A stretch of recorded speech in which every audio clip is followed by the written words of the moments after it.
Have you ever had a conversation that felt off? Like the words were polite, the smiles were bright, but underneath, something just didn't match? That's not your imagination. That's your instinct noticing someone's mask. Hey everyone, I'm Bix, and welcome back to Bix Book Summary. So far, we've explored how mastering our emotions and turning self-awareness into empathy gives us a powerful advantage. But now we're diving into a skill that's subtle yet life-changing. Seeing people clearly, not as they pretend to be, but as they truly are. Because here's the uncomfortable truth. We're all actors. Since childhood, we've learned to hide our real feelings behind roles that seem socially acceptable. Some people do it with charm, some with humor, some with aggression. But behind every performance is a deeper truth. Everyone wears a mask. In The Laws of Human Nature, Robert Greene cuts straight to it. Human beings are deeply social creatures. To survive, we instinctively adapt and play roles that conceal our vulnerabilities. But here's the danger. When we take these performances at face value, we open ourselves to manipulation, deception, and painful blind spots. So the third law is crystal clear: pierce the mask. Don't judge by appearances, observe patterns, notice contradictions, listen to what's behind the words. Greene illustrates this brilliantly with the story of Queen Elizabeth I. Publicly, Elizabeth portrayed herself as humble, modest, reluctant to rule, carefully crafting an image of feminine grace. But behind that mask, she was a strategic genius. Her modesty wasn't weakness, it was armor. It disarmed her rivals, allowed her to remain unmarried despite immense pressure, and secured her power in a ruthless, male-dominated world. That's the power of intentional role-playing. But for most of us, our masks are unconscious, defensive, automatic. And that's where the danger lies. We assume the mask is the real person, and we miss the truth beneath. So how can we develop our social radar? Greene suggests watching closely for what he calls leaks in the mask.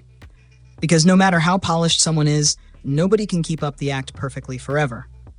Pay attention to small unconscious signals, micro-expressions, tense pauses, forced laughter, or sudden irritation. Notice inconsistencies, when their words say one thing, but their body language says another. Or when their charisma fades, the second attention shifts away from them. Another revealing test. Observe how people treat someone who can't do anything for them.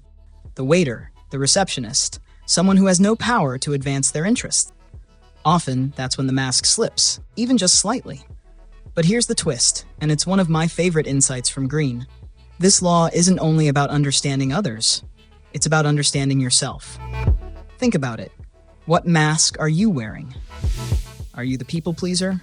The rebel? The strong one who never asks for help? The expert who can't admit uncertainty? What's behind your mask? Because the more aware you become of your own performance, the clearer your vision becomes of other people. You grow grounded in truth, not illusion. This law isn't cynical. It's liberating. It invites us not to be passive audience members, but active observers of human behavior. Because once you stop being fooled by appearances, you're no longer easily manipulated. You see motives clearly. You build relationships based on authenticity instead of illusion. So next time you're in conversation, don't just listen to the words. Watch the performance. Feel the role they're playing. And quietly ask yourself, who is this person when nobody's watching? Because when you see beyond the mask, you stop reacting blindly and start responding wisely. But here's the thing. What if someone isn't just wearing a mask, but is trapped in unconscious, destructive patterns? Patterns they're not even aware of. Patterns they repeat again and again, sabotaging themselves each time? That's exactly where we're headed next.